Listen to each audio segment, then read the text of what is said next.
Battleborn is the ultimate jack-of-all-trades, master-of-none game.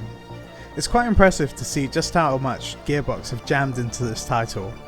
25 unique characters, a story mode, and most importantly, they've managed to cram several MOBA elements into a first-person shooter. And yet, even with all these features, there isn't a single aspect of Battleborn that a player can point out and say, that is perfect. Let's be clear, that isn't necessarily a knock against the game. If anything, it shows how innovative Gearbox are willing to be in order to create something new. The problems in Battleborn become far more apparent when you compare it to a game that does everything perfectly. For the sake of this argument, let's choose Team Fortress 2, a team-based shooter featuring only 9 classes and only 3 game modes spanning across 6 maps. When Team Fortress 2 launched back in October 2007, there weren't many people complaining about the number of maps or game modes. The main thing people wanted to talk about was how great the game was. Team Fortress 2 didn't need a story mode or any of the extra things Battleborn has, because everything in the game was practically perfect, with the exception of Hydra. Unlike a lot of critics, I don't think Battleborn suffers from a lack of content. Just like Team Fortress 2, Battleborn also has 3 game modes spanning across 6 maps, along with a story featuring 8 chapters. Valve, along with many other developers, have proven that you can create a game of only 6 maps and have it be a smash hit. Battleborn suffers from a lack of quality across all areas of the game. Battleborn's main focus is on the 3 competitive multiplayer modes. While the game does feature a campaign, it is incredibly dull no matter how you play it. Players have the option of going through the campaign with up to 4 friends, or even just alone. The game scales down the number of enemies on the map, making it a fair challenge with any number of people. If you're expecting to go through the campaign with strangers on the internet, then I'd like to wish you luck. Battleborn does not allow players to go through the campaign in sequential order unless everybody happens to vote for the chapter you need to play. Most of the missions in Battleborn have you doing the same things over and over again. With the exception of the boss fights and the environments, expect to see more of the same objectives, including protect this capture point and defeat these enemies to progress objectives. If it wasn't for Battleborn holding back the majority of the roster behind the missions, I would tell people to avoid the campaign completely. Technically, players can unlock the characters in Battleborn by playing the online mode only, but it's much faster to play through the story. Oh, and if you die midway through a story chapter, have fun playing the whole thing through all over again. This is especially annoying when you die on a boss, meaning you'll have to play through at least another half an hour of the same chapter to get back to that point. There are 3 competitive multiplayer modes: Capture, Meltdown, and Incursion. Capture requires teams to capture and protect objectives on the map. Players that have experienced the story mode will know exactly what to do in this mode. Meltdown has players guiding groups of minions to the minion grinders located in the centre of the map. The team that sacrifices the most minions wins.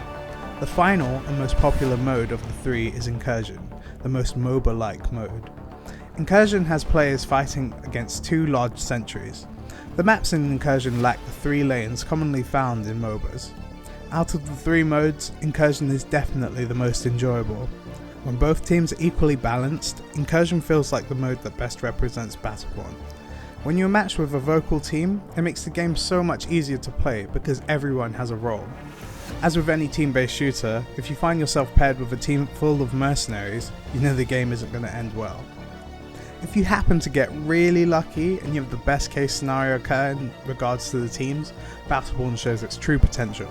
Thanks to the Helix leveling system and having 25 characters available, there are so many strategies teams can use to take down opponents and sentries. Most of the games of Incursion I've played have featured radically different teams, though the bulk of those games have also featured little to no strategy and communication. As with any team-based shooter, aiming is important, but teamwork will always beat a mercenary. You can be the best sniper player around, but if you come against practically any hero paired with a healer, you probably won't last too long. I hope you plan on playing Battleborn with 4 other friends, because you won't have a lot of fun if you plan on playing this game on your own. There are small things Gearbox have decided to do with Battleborn that makes me think this game wasn't built for solo players. As I mentioned earlier, the campaign will not allow solo players to pick which chapter of the story they want to play unless they want to play the game on their own.